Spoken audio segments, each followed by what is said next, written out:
मेरी जर्नी तो काफ़ी पहले शुरू हुई थी सीएमएस के माध्यम से ही। तो मैंने अपनी बेसिक स्कूलिंग की है सीएमएस अलीगंज सेक्टरों से 15 साल आई थिंक 1999 से 2014। उसके बाद मैंने BTech and tech dual degree किया है आईआईटी कानपुर से इलेक्ट्रिकल इंजीनियरिंग में। उसके बाद मैंने गोल्डमैन सैक्स में नौकरी की है जैसा कि बता रहे थे पापा भी। और उसके बाद मैंने यूपीएससी में 3 अटैम्प्ट दिए हैं जिसमें तीसरे अटैम्प्ट में मेरा ऑल इंडिया रैंक बनाया है। इस पूरी जर्नी में ही मैं कहूँगा कि मेरे पेरेंट्स का और मेरे स्कूल का बहुत बड़ा योगदान रहा है, न सिर्फ मेरी पर्सनैलिटी को शेप करने में बल्कि मुझे उस रास्ते पर ले जाने में भी जिस रास्ते पे चल के मैं आज यहाँ तक पहुँच पाया हूँ। सर इस वक्त काफ़ी इमोशनल नज़र आ रहे हैं आप स्कूल आकर। जी मैम, डेफिनेटली मेमोरीज़ हैं स्कूल से काफ़ी सारी, और इतना सारा ऑनर पा करके उस स्कूल से जिससे मैंने पढ़ाई की है डेफिनेटली बहुत अच्छा लग रहा है मुझे।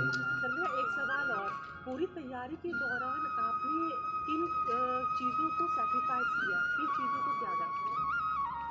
मैम पहला तो मैं कहूँगा टाइम डेफिनेटली, क्योंकि ये एग्ज़ाम टाइम बहुत ज़्यादा मांगता है, तो टाइम से रिलेटेड जो भी चीज़ें आप और कर सकते थे वो सेक्रीफाइस करनी पड़ती हैं।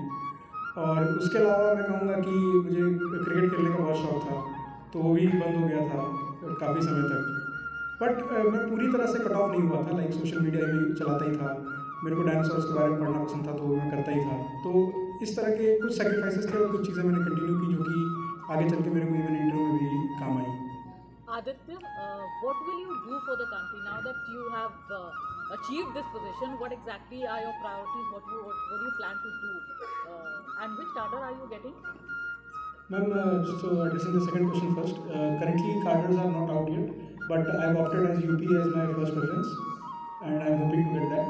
About the second question that you asked, ma'am, currently जिस सर्विस में मैं हूँ वहाँ पर मेरा पहला तो एम ये होगा कि इनिशियली हम एग्जीक्यूशन पार्ट में होते हैं, तो I would like to implement all the government schemes to the best of my ability. उसके बाद जब आगे चल के कभी पब्लिक पॉलिसी फॉर्मुलेशन का मौका मिलेगा तो डेफिनेटली मैं हेल्थ एजुकेशन और स्पेशली चिल्ड्रन के लिए काम करना पसंद करूँगा। सर प्रीलिम्स के लिए क्या कोई स्ट्रैटेजी थी आपकी?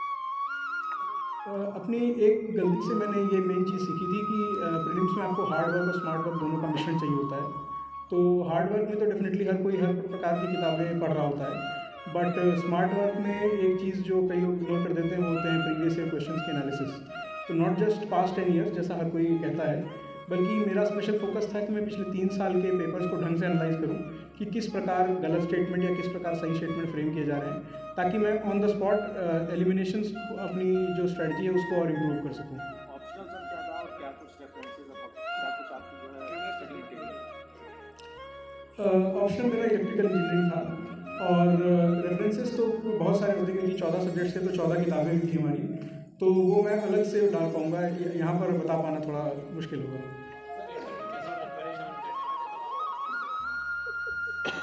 परेशान करने वाले सवाल एग्जैक्टली नहीं कहेंगे, क्योंकि वहाँ पर काफ़ी कॉर्डियल एटमोसफियर होता है।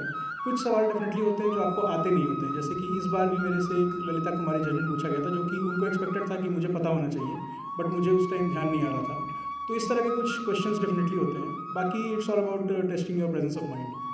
Aditya, what message will you deliver to those struggling students who are coming into the UPSC exams? मैं ये कहना चाहूँगा कि डेफिनेटली 2 चीज़ों का खास ध्यान रखें। पहला कि ये एग्ज़ाम डेफिनेटली आपका परसिवियरेंस ही चेक करता है, तो जो भी आपकी असफलता है उससे परेशान नहीं होना है।